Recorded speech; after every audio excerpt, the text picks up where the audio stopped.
Okay, great. Again, welcome everyone. I'm Catherine Stanley with the Minnesota AirTAP program. So if you didn't know that this is a part of a webinar series. So we offer webinars every year. We offer up to 6 between MnDOT and FAA. This particular series is sponsored by MnDOT's Office of Aeronautics. And as I mentioned, it's administered through the Airport Technical Assistance Program. So that's what AirTAP stands for. We are housed at the Center for Transportation Studies, which is located at the University of Minnesota. So if you didn't know, AirTAP began in 2000. It was the first of its kind in the nation, offering practical yet specialized training and resources across the state for those who operate, maintain, and administer Minnesota's public use airports. Minnesota's general aviation personnel across the state have had access to targeted information and training to reduce costs and improve safety, quality, and the overall efficiency of airport operations. So AirTAP also helps airports build a community network for exchanging best practices and learning from one another. So we have 4 major service areas. One is our education and training. So in addition to this webinar series, we will do occasional one-day workshops around the state, and we also help coordinate the Minnesota Airport Conference, which is the last week in April. We provide technical assistance, access to experts, and we also have printed and other resources on our website. So we have a quarterly newsletter that goes out, and we have a lot of information on our website. As I mentioned, this is a part of a series. So this is the 3rd of 5. So the other 2 have been recorded and they are available on our website for you to review. And we have 2 more coming up. One is from the CIP to project completion on February 22nd. This is from MnDOT Aeronautics. And then the last one will be the FAA grant, after grant, which is on February 29th. And with that, I am going to stop sharing and hand it over to our guests today, Jake Martin and Gina Mitchell with the FAA.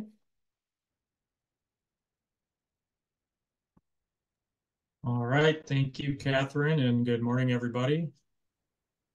1 minute while I set up my screen.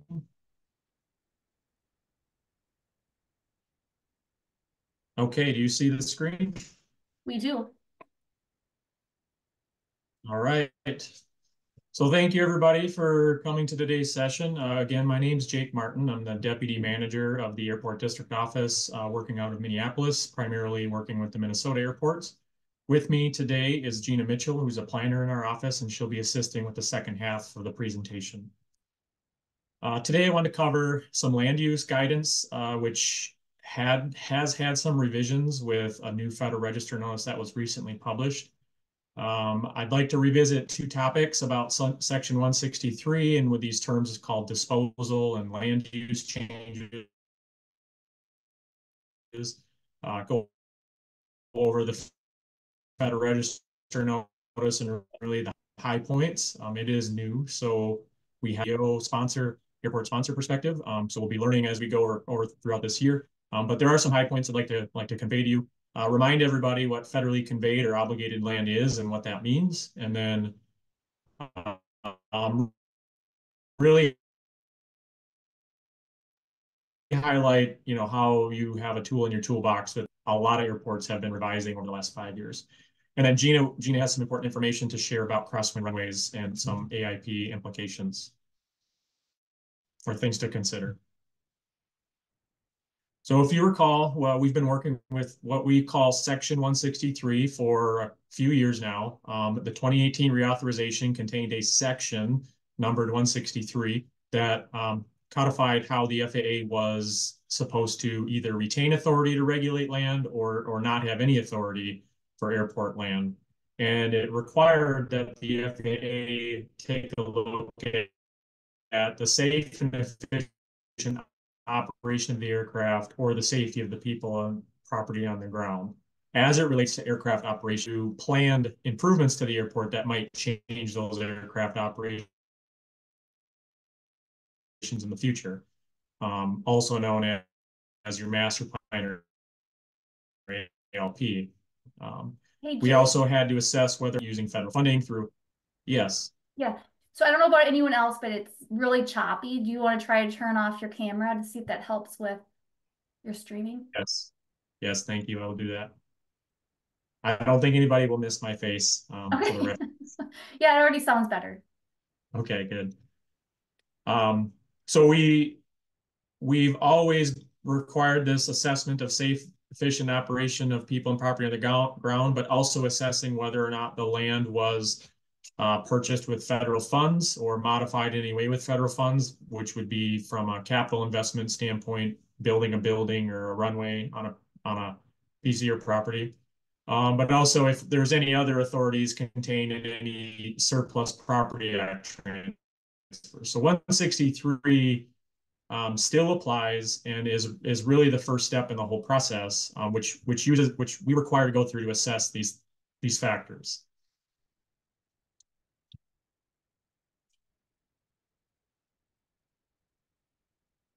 Right.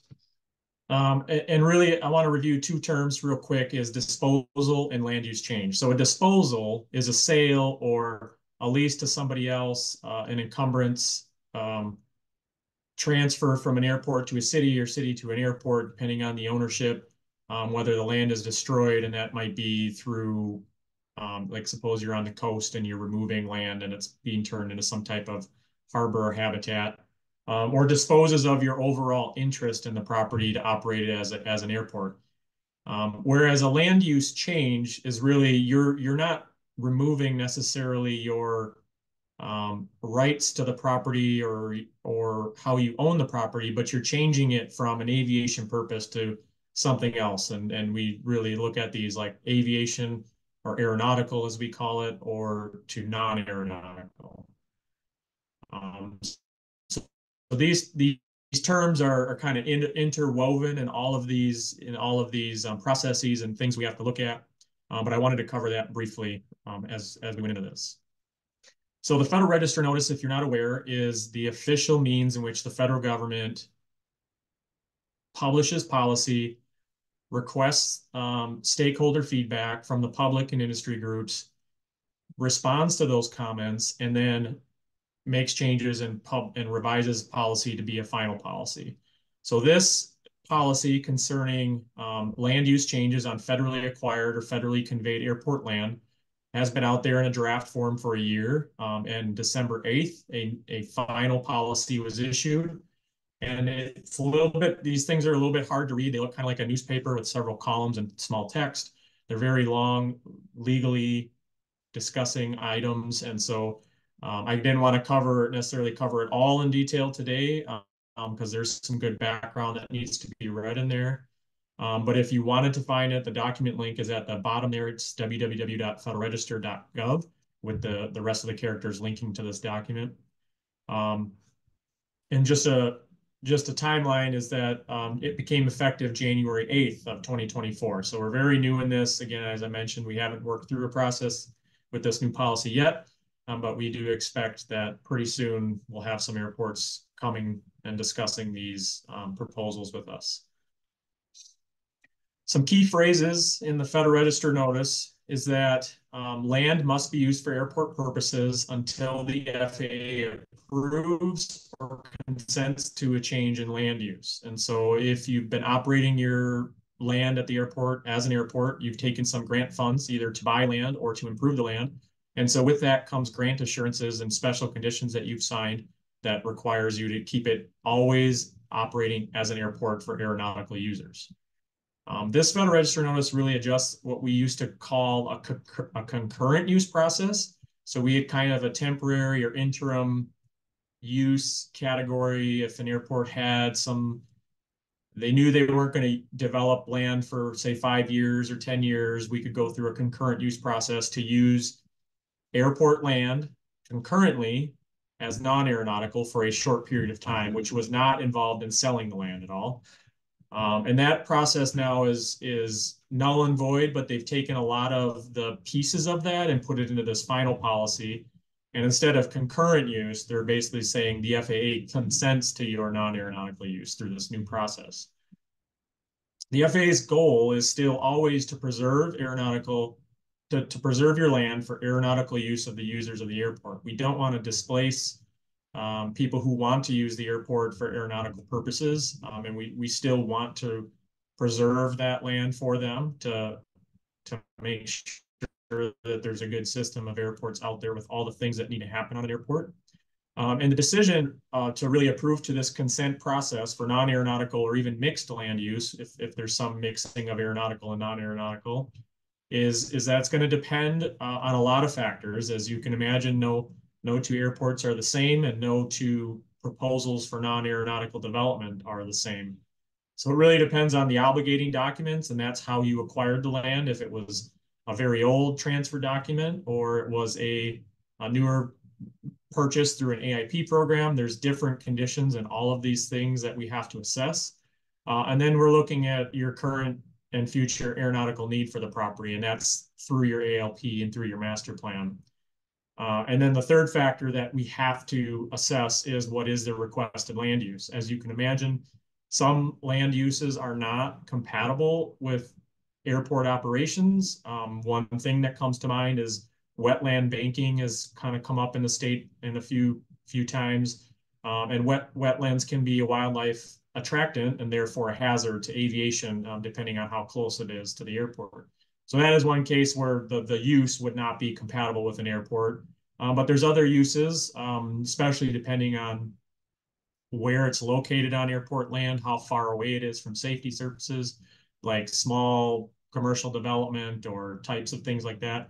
Those may be allowed. And then solar is kind of another thing that's come up recently that is a very low risk item that's been implemented in some cases. So again, these factors are depending on the obligating document, depending on the aeronautical need in the future, or the current need and the future need, and also what exactly are you proposing. In the final policy, it talks about whether or not it's federally acquired or federally conveyed through the Surplus Property Acts, and whether or not your proposed change impacts the safe and efficient operation of the aircraft or the safety of the people and property on the ground. So again, that's a tie back to the Section 163 process we still have. And this final policy is reiterating that we still go through that process at the very front end in the beginning for these factors. And then once we know what we're looking at, we have some better feeling on the proposed use. At that time, we would proceed into consenting to any land use changes that on the airport. And again, we are trying to avoid displacing aviation tenants or aviation users by non-aviation commercial developments. So in many cases, these two uses can exist together on an airport, but we're always have that in the back of our mind. Do not displace any aeronautical users for any proposed changes. I've got two flow charts here. I had to delete all the information in it because it's internal guidance and not necessarily something we would share out. I just wanted to highlight that the one on the left is the current process that we've used, and the one on the right's the new process. And if you look, the blue boxes in the middle and above, that's really just categorizing your uses into buckets. Everything below those blue boxes are the actual process steps. And you can see there's been quite a bit that have been eliminated between the two. And so our goal and our hope with all of these new changes is that we can respond a little bit quicker, a little bit more efficiently, and hopefully get you through the process sooner. We've heard a lot of cases where private development can't wait on a long timeline for the FAA to work through these processes. So I think this is an acknowledgement of that and trying to make the process more efficient.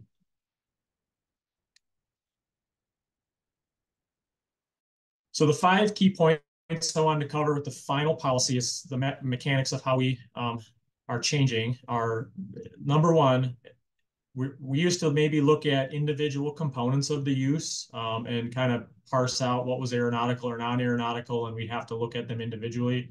But this new final policy requires us to look at the primary purpose of the land use and ignore some of the individual components. So you could have a aeronautical use mixed with some non-aeronautical uses, and that would be still primarily reviewed as an aeronautical purpose if that's what the primary goal of the land use change is. Also, number two, approval or consent is only required for a change in land use to non-aeronautical. So there may have been some confusion across the nation over time that we were supposed to be reviewing aeronautical proposals, and that is kind of reiterated here that we're only looking at non-aeronautical uses. So as long as you can answer the question as a sponsor, does this activity need to be on an airport for it to exist? And the answer to that is yes. It is aeronautical, and you wouldn't necessarily need to receive our approval or consent formally. Of course, our staff, program managers, planners, and the EDOs, we're here to assist you in helping with helping you answer that question if there's confusion. There could be like an example is aircraft manufacturing. Some manufacturing doesn't need to be on the airport for individual components or parts, but a lot of times final assembly, where you bring all that product together so that the aircraft can be flown out, that would be an aeronautical, that would be obviously an aeronautical use, but the manufacturing all the individual components are not. But that key question is always, does this need to operate on an airport for the business to be successful? That's the key question we ask. Number three is probably the most important change between concurrent use that we used to go through and this consent process. 3 to 5 years was what our limitation was on concurrent use.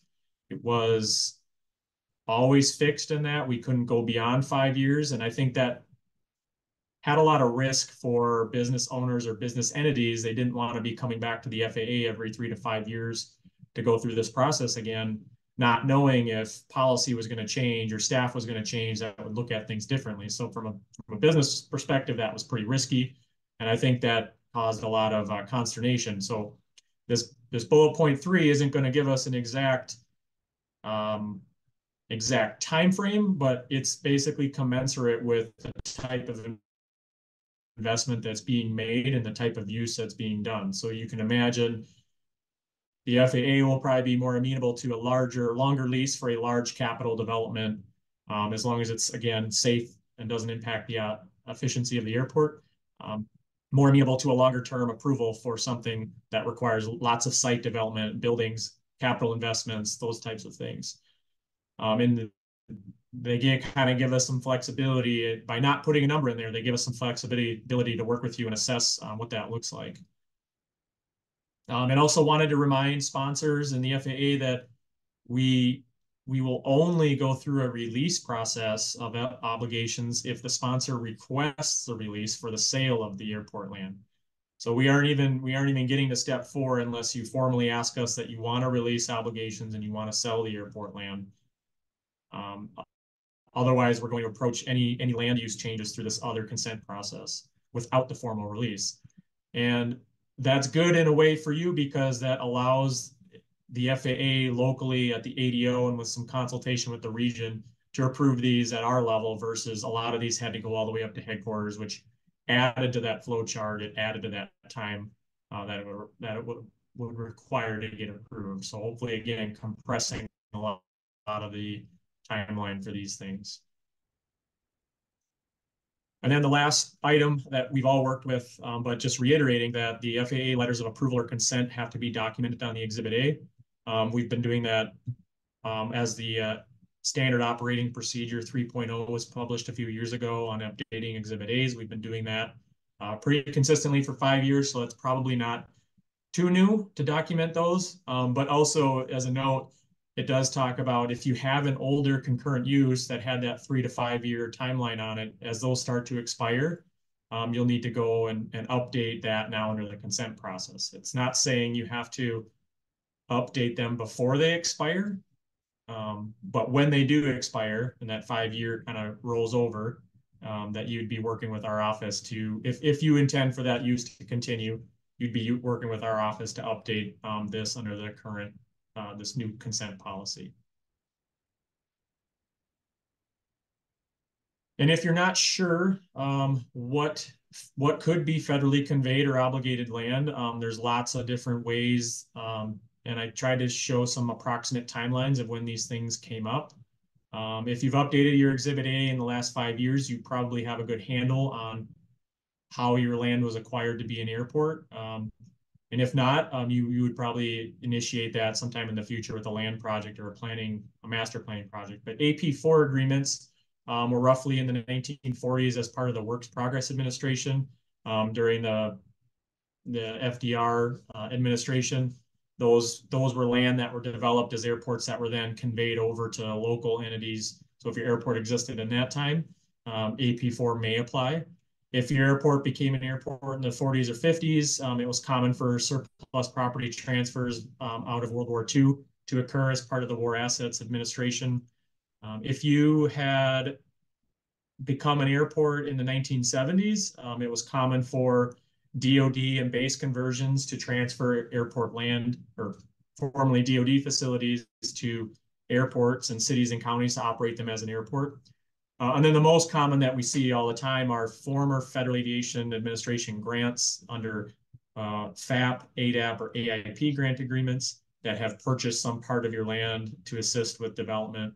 And I'll mention all four of these categories all have different clauses and requirements and restrictions and how you as the owner or the recipient of the land are supposed to operate that facility for aviation use. So that's why we can't say exactly what the process looks like, because it really comes down to how was the land acquired and what are in these transfer agreements, and is there any unique pieces applicable to your airport versus somebody else's airport that would prohibit a certain use or require something that we're not aware of. And the last thing I wanted to cover before I turn it over to Gina about crosswinds is just what the Exhibit A property map is and what it represents. I think many of you are aware, but really it's a snapshot of how your airport land was acquired and how the ownership was laid out. And it's really important to note how the acquirement was. Was it ADAP, FAP, AIP? Was it older in those AP4 agreements? And then, putting these existing encumbrances down so that we can assess it. And we use this document when we get these land use changes requests. We go back to these documents to review how this new land use could impact existing land that either we funded or that is held out for aeronautical use.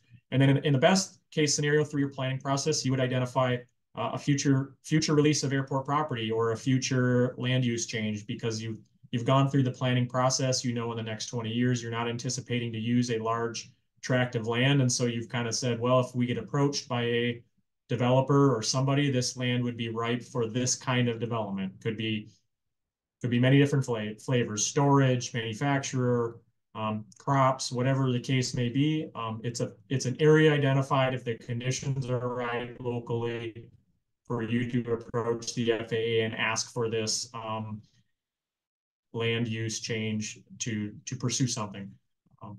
So this document is very important, and it's really the tool in your toolbox that can help get these proposals expedited. If we have older documents, older Exhibit A property maps that haven't been updated in the last 5 years, it's a little bit harder for us to go through and document the land ownership and the conveyances and all these strings that might be attached to an individual parcel. So a quick plug for that. And with that, I will turn it over to Gina, who can share her screen and go into crosswind runways. So I'll take some questions at the end, but please hold and we'll go through the crosswind stuff. Thank you. Thanks, Jake. I am going to share my screen. And can you confirm here in just a moment that you will see my presentation and that it looks as though you can only see my presentation. Is that correct? We see the whole PowerPoint. So if you click slideshow and then begin, I think it'll start.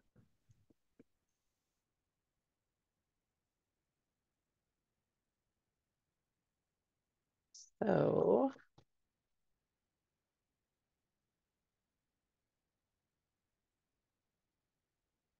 Okay, now do you just see my screen? Nope, you don't. I know what I did wrong. Hang on one sec. I did something different from our trial run and I shouldn't have.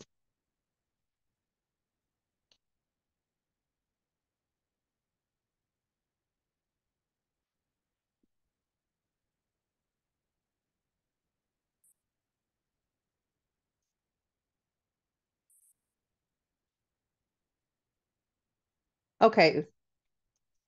Now do you only see my slide? Yeah, we only see your slides and now your desktop. And my desktop too? Yes.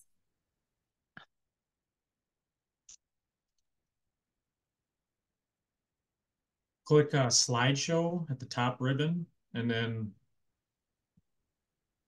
I'm going to stop sharing for a second first. My apologies, everyone.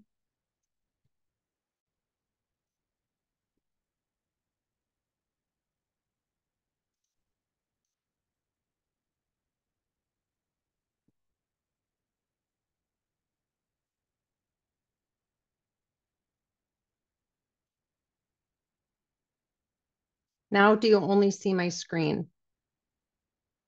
My slide? You need to share first. Share your screen. I did.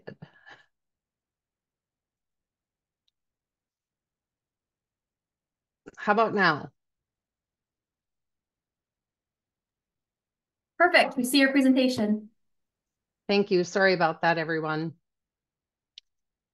So I want to talk a little bit about more broadly runway designations, and really in Minnesota, a lot of that will have to do with a crosswind runway specifically, as Jake had indicated. I'll be talking about.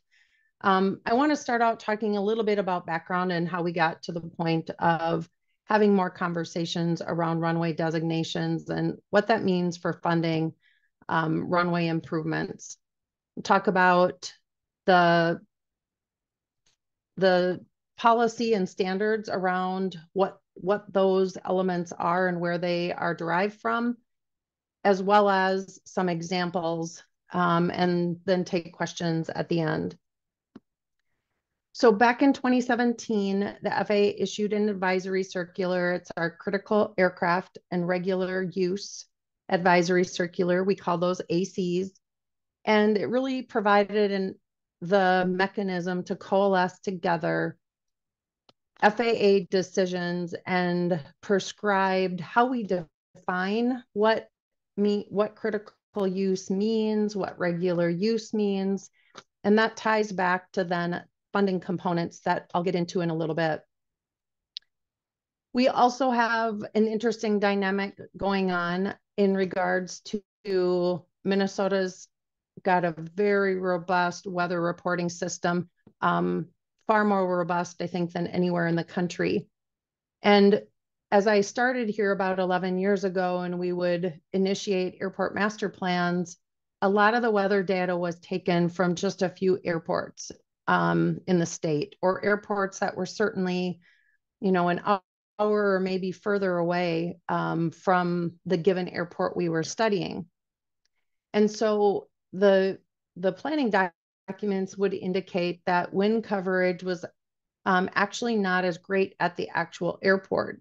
And as the weather reporting system, MnDOT and airport sponsors have been able to establish at so many airports across the state, more localized weather data, when having 10 years of data available, basically resulted in more improved weather conditions at the actual airports themselves. So oftentimes in planning, where we've had a primary runway and a crosswind, or maybe plans for a future crosswind, the weather conditions looked as though it was maybe a more important feature to have at many airports. But now with the reporting that has come out, it shows that the main orientation of most main runways at airports are actually quite good. And that's impacted decisions around what becomes federally eligible or not. So let's first talk about the funding aspect as it relates to runway eligibility. Nancy chatted with AirTAP in a presentation forum about where FAA funding comes from. It's the Airport Improvement Program Handbook, AIP Handbook, and it establishes all the policy around what is the FAA can fund. In the handbook, in Appendix G, it identifies that the ADO can only fund a single runway unless we've made a specific determination at the ADO that more than one runway is justified. And we'll talk about what some of those other runways are. So when we get into an environment where we're at a point of reconstructing a runway or we're in planning, we'll be looking to establish which runway is the primary runway, which runway may be serving crosswind purposes. Is it a secondary runway that more mimics the role of the primary runway or serves that same role? Or is it just an additional runway? The AIP handbook acknowledges that it's not unusual, and in most cases in Minnesota, most of our airports have one runway, that's the main runway, and sometimes a crosswind. Most of our airports in the state do not have a third runway, but it's not unusual. Now we're finding with this improved weather condition information, or the reporting condition, I should say, that there's a primary runway and then an additional runway, because that crosswind that is there today, the orientation of the main runway is actually really good. So that affects our ability to fund that additional runway. We can only designate a runway as a secondary or crosswind if it meets certain other criteria. So that criteria is found in table G1. In a crosswind, we need to have less than 95% coverage. That means it's eligible. And then it's justified if there's regular use. And if you hold for a moment when I talk about the critical aircraft AC and how this ties together, that's where that justification piece comes in. Secondary runways, these are really tough to get. And I'll get into that in a little bit. And an additional runway is an ineligible runway for various reasons. So again, most commonly, it's going to be because the main runway already has 95% wind coverage. The critical aircraft AC gets into defining what does that mean? And really it comes down to the most demanding aircraft. Sometimes we find in planning that it is very specifically one or two types of aircraft, or it could be a group that have similar characteristics. The second piece of that is the regular use, and that's 500 annual operations. So touch and goes don't count, but it's those operations by that defining group, that critical aircraft group, that sets the standards for how we lay out the airport layout plan in regards to the design standards that go with it. And that element also ties to what's eligible and potentially justified for funding that is defined in that AIP handbook. So when we are looking to do a runway reconstruction project or a planning project, the first thing we need to do is define the role of each runway. And it starts with identifying which runway is the primary runway. And the elements that go into that consideration most of the time end up being which runway is paved and which runway is the longest and the widest. But it also includes approach and departure procedures, what kind of visibility minimums are available, how close it is to the terminal or AD building, and overall just how are the runways utilized. In my 11 years, I've found 2 airports so far that I've worked with where the longest runway that is paved and has the best minimums actually has less wind coverage. It really isn't an orientation that is more of a crosswind orientation. We've only come across that 2 times so far. Not that we've done master planning at every airport in the state, but most commonly in Minnesota, our longest paved runway with the best minimums is readily identifiable as the primary runway. So once we establish which is the primary, then we look at the role of the other runways at the airport. So the first thing we look at is does that primary runway have less than 95% all-weather wind coverage? And if it does, then we look to say or establish whether or not there's regular use. But it ties to the critical aircraft and as well as the crosswind component for perhaps the smallest aircraft that are using your airport. So going into the, if we determine if there's a crosswind runway or not, the other element is whether or not there's a capacity consideration. For most of our airports in Minnesota, we don't broach anywhere near 120,000 annual operations. Even many of our commercial service airports aren't broaching those kinds of annual operation numbers. So we really don't get into a secondary runway designation opportunity for most airports in Minnesota. MSP is a good example because of the number of operations that they have at the airport. Some of our, Mankato has a lot of operations with the flight training and other things that are going on there, but they only have the 2 runway configurations. So we've got a primary and a crosswind over there. But again, most of our airports are not in that number. Flying Cloud is an example of having more than 2 runways, and they are in that neighborhood of around 120,000 operations, thereabouts. So, we hear often, and working with the region and headquarters, based on what is the criteria that we can fund based on the AIP handbook and the critical aircraft AC, we aren't able to support runways that don't meet those criteria that are established. So if we've got 95% coverage on the main runway, by all means, the airport can continue to support their crosswind runway. However, FAA funding participation wouldn't be available. So we can't support it because we've already spent, we might have reconstructed it 15 years ago. Based on what our current guidance is today, we aren't in a position to be able to financially support those runways.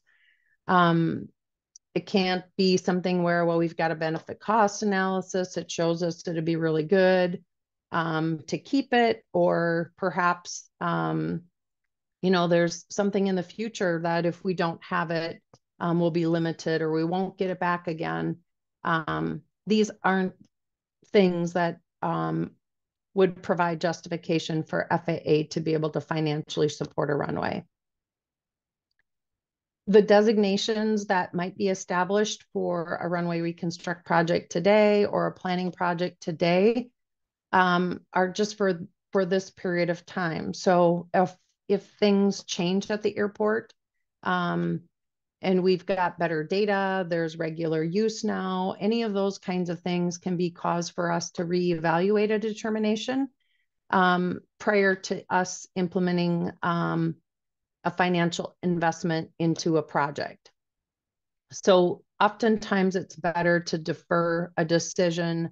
I know on one of the examples that I shared where I've only come across twice in my tenure here, where this longer runway with the better minimums is actually more the crosswind orientation. We aren't in a point where we need to make a financial investment decision. We're not being asked to. It's not the right time for a pavement project at that airport on either runway. So as it gets closer to that in our development of the project, we'll want to then take a closer look at how the airfield's being used and that role of that runway prior to making a determination on which runway perhaps is the primary and which one is the crosswind. A lot of times our primary runways have very good orientation. As I said, they might be less than 95% coverage for those smallest runway design codes of A1, B1, those smallest aircraft. However, even a primary runway with 94% wind coverage needs to have an awful lot of operations in order to support a financial investment in a crosswind runway. So when we look at ultimately, again, most of our airports don't have 20,000 operations. Again, we're not counting touch and goes. It takes an awful lot of operations at an airport, and then looking at where's that delta with the wind coverage percentage on the primary runway before we get to a point where we end up with that regular use to support that financial investment. Another example in this sort of generic situation is you can see in the primary runway crosswind coverage table, you can see that aircraft that are A2 or B2, there's only 93% coverage. So in this example, aircraft runway design codes larger than that, the C and D families have adequate wind coverage on the primary runway. So the crosswind would be eligible to provide coverage. It's eligible based on the needs of the A1 and up to B2 aircraft.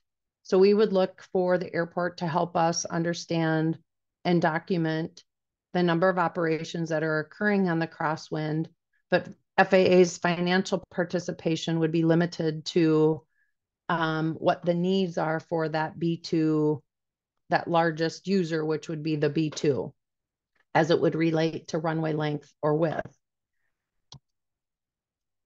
So taking that and drilling it down a little bit, you can see in this example, the primary runway had adequate wind coverage for everything but the A1 and B1 operations. What's constructed today is quite a bit longer, closer to 6,900 feet. That's longer and wider than what A1 and B1 aircraft would need.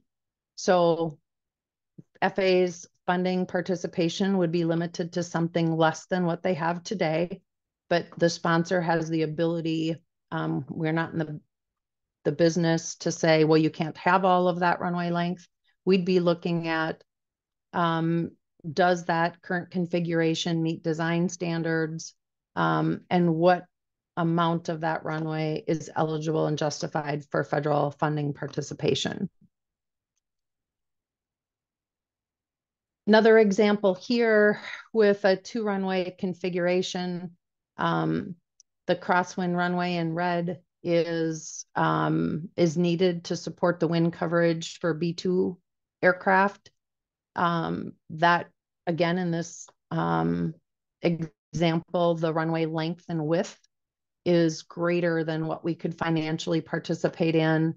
And depending upon what the minimums are on that runway, the runway width would be impacted from a eligibility perspective as well. Our participation would be limited to either 75 or 100 feet. And at this point, Jake, I think I'll open it up back to you to take questions on your presentation or mine.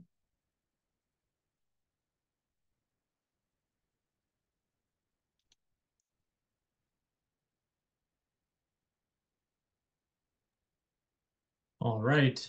I'm looking at the chat, Catherine. I don't see anything posted there. I'm I wondering, don't.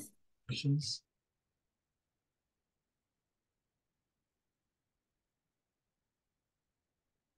Well, if no one has any questions, and if you do, you know how to reach Jake and Gina and the rest of the team. I just want to thank everyone for coming today. I'll be sending a thank you email out later today, along with the materials that you can refer to later.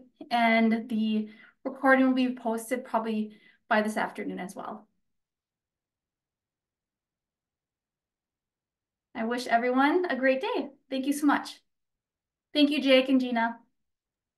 Thank you. You're welcome.